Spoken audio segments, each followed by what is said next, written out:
ito ay rated SPG. Striktong patnubay at gabay ng magulang ang kailangan. Maaaring may masiselang tema, lengguwahe, karahasan, sexual, horror o droga na hindi angkop sa mga bata.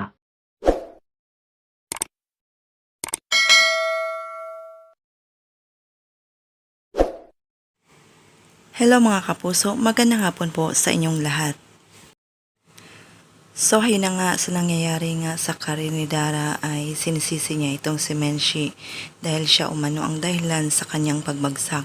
Kaya naglasing ito at pagkatapos ay sinugod nga si Menshi sa kanilang lugar.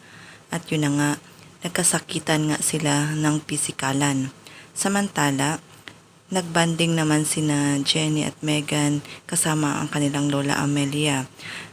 Nagplastikan nga ang dalawa dahil gusto nilang mapasaya ang kanilang lola. Pero pagkatapos, nag-away na naman muli. Samantala, habang masaya nga nag-uusap sina Jenny kasama ang kanyang pamilya, ay biglang dumating itong si Dara. Tinanong siya ni Menshi kung ano umano ang ginagawa niya doon. Pero inonsulto nga ni Dara itong si Menshi. Habang nasa stage umano siya naman ay nagdadala ng gamit ng kanyang anak. Hindi na ba kaya titigilan ni Dara ang pamilya ni Jenny, lalong-lalo na itong si Menshi?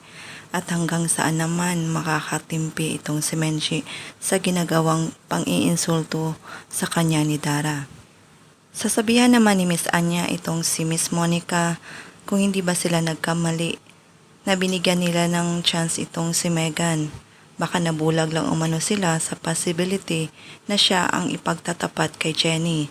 Napaisip tuloy itong si Miss Monica. Samantala, may good news nga itong si Miss Bana kay Jenny. Mayroon umano siyang bagong endorsement at guesting at hindi niya umano sasabihin kung saan ito.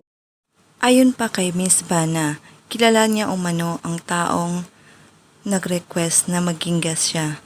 Sinit pa kaya ito?